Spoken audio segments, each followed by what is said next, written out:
Hey guys, Tweek and Joker here from Contact Lost. We're at the London Grand Tournament and we thought it's a good time to give you a roundup of round 1 and tell you a little bit about what's happening in round 2. So, Tweek, what can you tell us about round 1? Right, so we decided that the list of players who played at the event is fairly long. It would be kind of problematic to go through all the matchups. You can see them on BCP, so make sure that you go there and check. However, we've selected a bunch based on who performed really well and who was unlucky and who didn't perform that well. So first up, we have a number of players who actually managed to score a full round 100 points. And those would be, first of all, we have Jokul Johansson, who is, I think, a black horse of this tournament. He is not from around. He plays Tyranids, Leviathan, and he was able to score around 100 now. And in the Invitational, he came to the semi-final and only got beat by Manichima by, I think, what, 3 points? I think it was like literally 1 point. Maybe 3 points, because it was the backroom staff is telling us that it was 1 point. Okay, all right. So they recalculated. Okay, I stand corrected. So he is doing amazing work with his Tyranids. I've seen him play, and it's a joy. So yeah, if you're not here, you're losing out. So that would be Jokul. Then we have Mike Porter, who's playing Harlequins, and he defeated a Blood Angels list. Chris Patterson, Blood Angels versus Ultramarines. I guess an expected result, although a skilled Ultramarines player could be difficult to go through. Then we have Alex Petford playing Necrons versus Night Lords. Kinda expected result, I think. And last but not least, Alex Harrison playing Necrons. So my question to you, because you play Elf. Elves altogether, yeah, the long-eared factions. So the game Harlequins versus Blood Angels, what can you tell us about this game? So Mike Porter's game, is that a challenge for the Blood Angels? Well, it definitely is, because Harlequins go into any Space Marines quite well because of the damage to on shurikens, a lot of shuriken fire, and if you roll those 6s to wound, you kind of bypass the Armor of Contempt bonus. So it's quite a tough game for the Blood Angels player, definitely. On the plus side, Blood Angels have quite good secondaries. Well, so do Harlequins, but they can play that secondary game, try to rank up some points there. But well, Mike Potts is a really good player. He managed to get that 100, but we've decided to highlight this game specifically because, well, all the other 100 wins were even more one-sided. Pretty much. So we want to talk about that game. Yeah. And moving swiftly on, since we're on the topic of Harlequins, Harlequins also have a good matchup against Tau. And 2 players from our wonderful list, which we've got here, have lost out playing against Harlequins, playing Tau. So Kyle Grandi and Brian Sape, unfortunately, are no longer in the running to win the main event because they both have lost to Harlequins. Correct. But it was by a very small margin. I think they both lost by 5 points. I've got, Brian's game was 72 to 77, and you've got Kyle's score there. Let me find it really quickly because I'm blind. Oh yeah, it was 75 to 84. So again, not a huge point difference.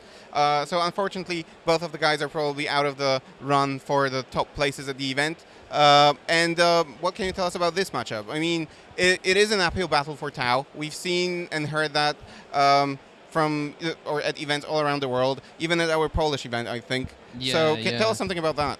So again, Harlequins score easily on the secondary, and they just outmaneuver Tau, being able to move 22 inches. They can hide pretty well.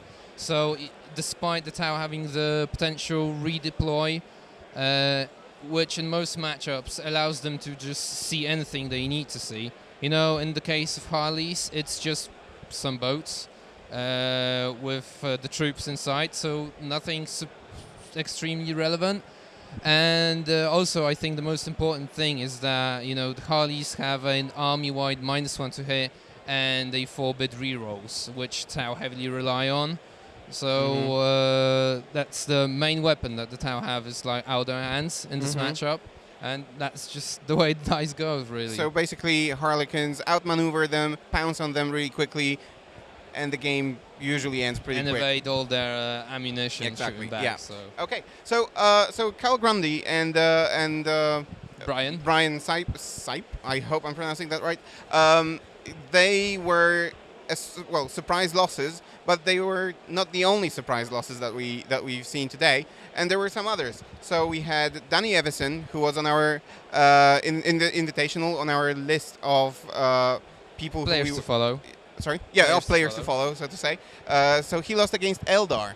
And now, what can you tell us about that? Because Eldar versus Necrons now top of the meta, amazing secondaries, and yet they didn't manage. Well, Danny played against Brody, who's also one of the players on our list, so they're both proven guys. They've gone 5-0 at events, despite not being able to bring home the victory at times. And you can hear all about that game in our post-game interview. That should be up by now already. So I guess it's kind of moot to go into the details of that one. No, I don't think we need to. Find our video. Oh, by the way, an important message. In response to an increasing amount of requests to post the videos in other places than Facebook as well, we've actually done that. We created the YouTube channel for the London Grand Tournament, and we are posting videos there now, and then the links to those videos are posted to the London Grand Tournament Facebook page. So people outside of Facebook can enjoy those videos as well, because we've heard some voices that we have viewers or potential viewers outside of Facebook who have no access to that platform, and therefore we are also now posting on YouTube. So if you're watching that on Facebook, you can jump to YouTube to continue watching. We will be uploading new videos over there. So among other players who were surprises, I think Malik, playing against Chris with his Genestealer cults, lost to Demons. And we did have them over here as well. But for those who haven't managed to watch it yet, because it's a very, very fresh video, you play Demons. I do. How does that matchup look in your eyes? In my opinion, it's actually favorable for Chaos Demons. You can pick Nourished by Terror. It's a secondary objective that Demons have access to, and it relies on opposition models running away. And GSC play on many, there are a lot of 10-man units in the more popular Genestealers lists, and they have low leadership. When you can stack minuses to that from Demons themselves, from Be'lakor if you take him, which most people do now. So it's really easy to score 15 points from that real quick. Right. You can easily play the Demon secondary with the quarter ones and the rank up points in that. And, Demons quite easily kill Genestealer cults. You've got Flamers with AP2, they just massacre whatever the Genestealer cults can throw at them. Yeah, okay, so a difficult matchup altogether. And another one that we are going to talk about probably as well, because again, Innes Wilson, GSC, the famed list, Eric Lathoris' list, versus Necrons with OPSEC everywhere and so on, and a lot of shooting, etc. Quite overwhelming. Yep, well, that's pretty much it, and Necrons, again, they can outperform Genestealers in the secondaries, even though Genestealer cults have a really solid secondary game, but then so do Necrons. It's even easier for them. Okay, next one on the list, James Grover playing his, again unusual, not very often seen Novok list, exactly, but he was facing Leviathan Tyranids, I think. Or some sort of Tyranids list. We can check it. Yes, it was Tyranids. Yeah, exactly. So he was playing against Tyranids. Kudos to him for trying with something different, with something, out of the box. Unfortunately, this time the Tyranids proved to be too strong. Maybe just another argument towards nerfing the Tyranids a little bit more. Do you think that this is something that should happen in the balanced data slate? Potentially, yeah, I think. Tyranids are still one of the stronger factions, but so are Necrons. True. Although their strengths come from completely different sides of the game. So, Necrons, again, we've mentioned this many times in our series here, they've got the supreme secondary game. Well, Tyranids secondaries aren't that great, but their output they put on the table and the resilience that they have is amazing. So they come from different angles. They erase you from the table and then they don't really care about secondaries. Yeah, because if you're dead not models can't score. Remember that. Yeah, exactly. All right, next up on the list of surprise losses, Jay Seaborin, if I'm pronouncing that right, playing Blood Angels versus Salamanders. Salamanders destroying Blood Angels. What happened there? What do you think? Well, loads of flamers, Mhm. loads of Overwatch potential. I mean, Salamanders have really good stratagems from the 8th edition supplement. But, you know, it's a marine game. Anything could happen there, I think. Pretty much, but it's interesting to see that another chapter outside of Blood Angels is played and is actually able to win against the famed Blood Angels that are now, I think, one of the strongest Space Marine chapters out there. So Most definitely. kudos to his opponent. Then we have John Partridge playing a Sister Mirror. Yeah, Sister Mirror. And that's a surprise, definitely, because... I mean, Sisters had to win, right? Well, obviously. But, you know, it's just the nature of mirror matchups. I mean, you'd usually expect the better player to win. So that was probably the case. But they can also easily just come down to the dice rolls. Yeah, it's that you know, kind of matchup, exactly. yeah. All right. And last but not least, we have Sebastian Flores playing Imperial Guard versus Adepta Sororitas. Do we have any information what that Imperial Guard list contains? Imperial Guard list, I think we do. And if I remember correctly, it was lots of tanks. Yeah, so it says. It says Yeah. like a number of tanks, basically. That's all the notes you gave me, so yeah, tanks. What more do you want?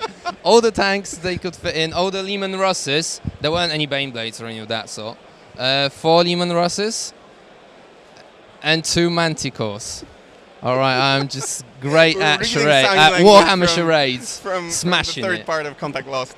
Right, okay. So Sisters do have an answer for that because all the Retributors and so on, they have a lot of weapons that can basically mow through tanks Yeah. and get rid of them. Lots of pretty melter, easily. better secondaries, guard is really bad. Right.